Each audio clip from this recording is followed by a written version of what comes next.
Bueno, veamos algunos conceptos relacionados al recuento automatizado de plaquetas, las ventajas y desventajas. Hacemos esta microclase dado que en algunos de los foros se han planteado distintas circunstancias en las que se puede ver afectado el recuento automatizado de plaquetas.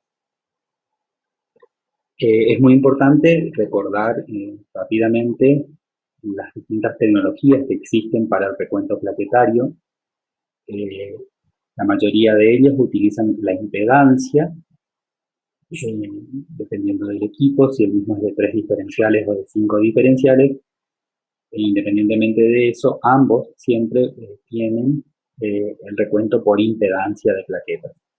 Cuando se realiza el recuento por impedancia, se obtiene este tipo de gráficos que se conocen como histogramas, y estos histogramas se caracterizan por tener esta forma, con un comienzo abrupto cerca de los 2 femtolitros, luego asciende y disminuye asintóticamente y de manera abrupta hacia los 20-25 femtolitros, y luego se entra en una zona de valle antes de los 30 femtolitros. Es decir, que vemos que en el eje de las X tenemos el volumen, que nos va a dar una idea del volumen de las plaquetas, pudiendo obtener distintos valores derivados, como el PDW o índice de anisoplaquetosis. Y en el eje de las Y, fíjense que tenemos una frecuencia relativa, no tenemos un recuento absoluto. Por eso siempre se dice que la altura de una curva, de un histograma de plaquetas, nada nos dice acerca del recuento en realidad. Eso lo vamos a volver a ver. Los equipos que utilizan tecnología óptica, que para el recuento de plaquetas, puede ser fluorescencia o puede ser dispersión de luz óptica, lo que hacen es clasificar a las plaquetas en función de la fluorescencia o la dispersión óptica y la dispersión frontal de otro tipo de luz. De esta forma, las plaquetas quedan agrupadas como un cúmulo en esta región, y en la zona superior se ubican los glóbulos rojos, los reticulocitos, y en esta zona los fragmentos de glóbulos rojos. Estos gráficos se conocen como dispersogramas. En estos dispersogramas, cada punto clasificado como plaqueta sí nos da una idea del número de plaquetas, es decir, que a mayor cantidad de puntos se esperaría encontrar mayor cantidad de plaquetas y a menor cantidad de puntos, menor cantidad de plaquetas. Los equipos que trabajan con impedancia entonces tienen estos gráficos que se conocen como histogramas, y acá un poquito lo que veíamos. Fíjense en el primer caso, un recuento de 18.000 plaquetas presenta esta forma, es decir, tiene una forma más o menos normal, simplemente que está más achatada la curva, pero en este caso es porque tiene pocos eventos para graficar la curva. No es que sale achatado porque tiene pocas plaquetas. Y sin embargo, fíjense esta curva como tiene una forma bastante normal, y sin embargo este paciente tiene 1.176.000 plaquetas. Es decir, que la altura en este caso no nos está brindando información acerca del recuento plaquetario. Por eso es muy importante siempre mirar la forma que tienen estos histogramas para a priori saber qué es lo que nos vamos a encontrar en el prótesis. Las alarmas que se pueden presentar en los recuentos por impedancia se pueden presentar en la región baja. Siempre tenemos que recordar que tiene que empezar a los 2 femtolitros. Si por ejemplo se da este caso que no empieza de manera abrupta, bueno, acá podemos sospechar, por ejemplo, algún taponamiento en la cámara o puede ser restos de agregados proteicos o contaminación en el líquido diluyente, que es bastante frecuente, por ejemplo, el crecimiento de levadura, que al tener un volumen menor a 2 femtolitros, bueno, interfieren en la región baja. Y un hallazgo bastante frecuente es la interferencia en la región alta. ¿Sí? Fíjense, recuerden que la gráfica normal disminuía asintóticamente y de manera abrupta antes de los 20-25 femtolitros, y en este caso eso no se da. Es como que está solapado, y si miramos rápidamente el histograma de rojos y el valor del volumen corpuscular medio, vemos que la microcitosis puede interferir entonces en esta región, y eso nos lleva a una sobreestimación del recuento plaquetario. Vamos a ver algunos casos. que analizamos, hicimos la comparación del método de impedancia versus el recuento manual. No se encontró una buena correlación entre lo que se observaba de manera visual y el recuento por un contador automatizado.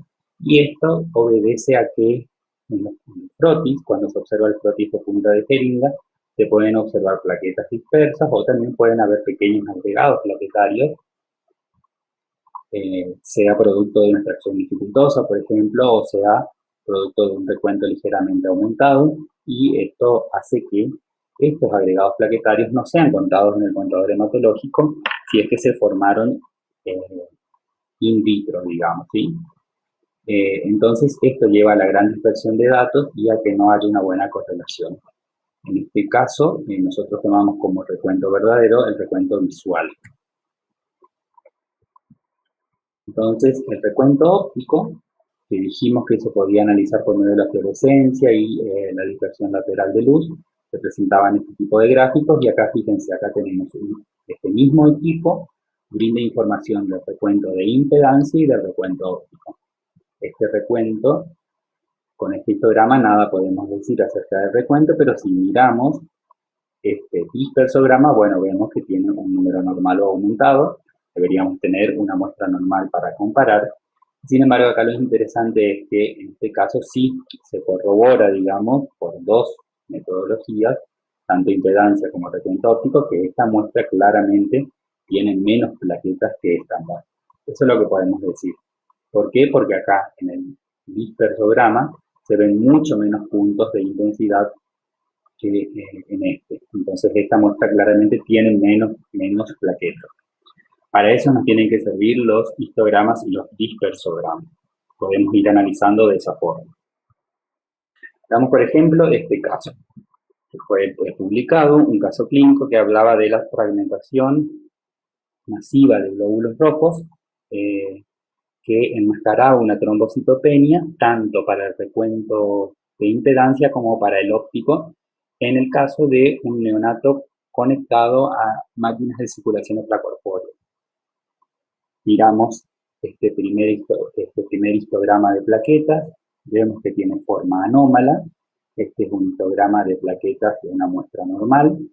Vemos ahora este histograma que es de glóbulos rojos, donde vemos acá una forma anómala versus este histograma que es de una serie roja normal.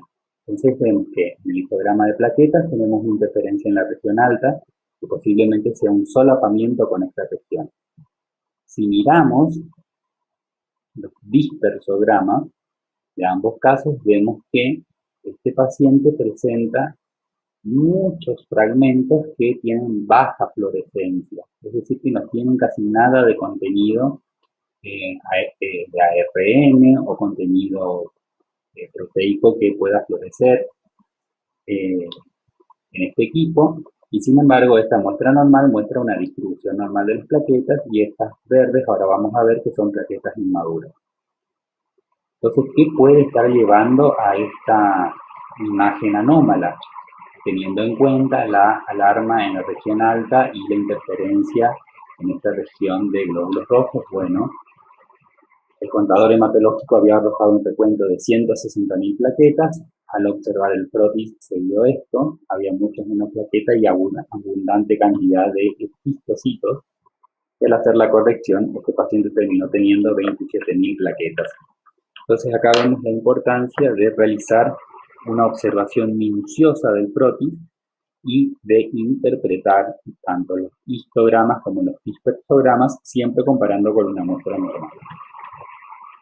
Entonces, también se plantearon algunos investigadores con respecto al recuento óptico, qué equipo, digamos, sería el más aconsejable para realizar el recuento óptico. Se presentó este caso en particular, que en pacientes sometidos a quimioterapia, para los pacientes sometidos a quimioterapia, tal vez los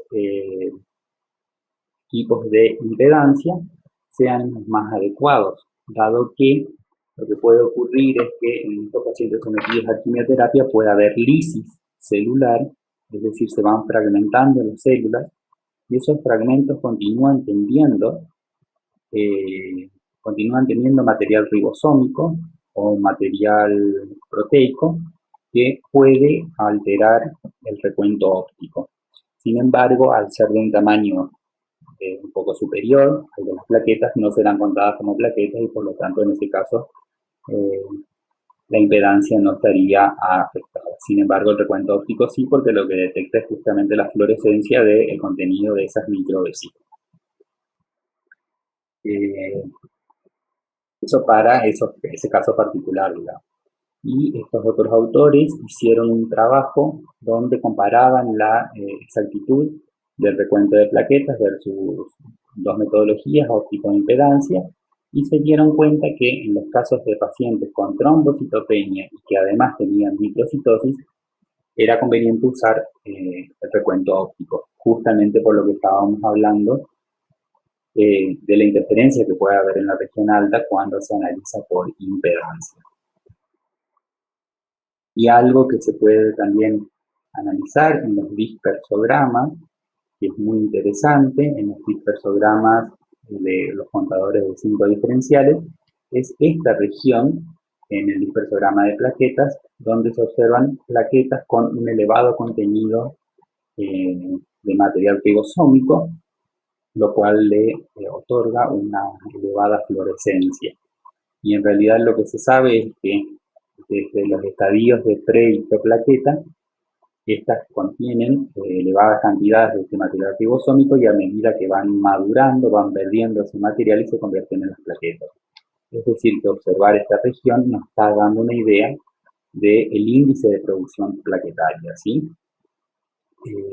Entonces, en un paciente, por ejemplo, con una patología como el dengue, donde se observe un aumento en esta región, quiere decir que la médula ósea está produciendo plaquetas para reponer justamente el consumo que podría haber ante un sangrado excesivo.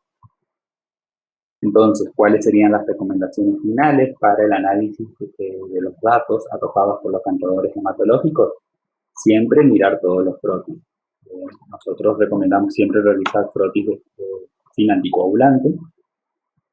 Todos los recuentos por debajo de 160.000 plaquetas se deberían corroborar por microscopía y los recuentos superiores a 500.000 se deben validar por microscopía y se pueden corroborar en muestras diluidas. Los contadores hematológicos en general suelen tener ciclos particulares para estas muestras y se puede pedir, digamos, que pase la muestra diluida para corroborar los recuentos. Se debe hacer una observación detallada de histogramas y de estos dispersogramas justamente para encontrar posibles anomalías o discrepancias entre los valores que arroja el contador y lo que se observa en el frotis, y siempre se debe correlacionar con los datos clínicos.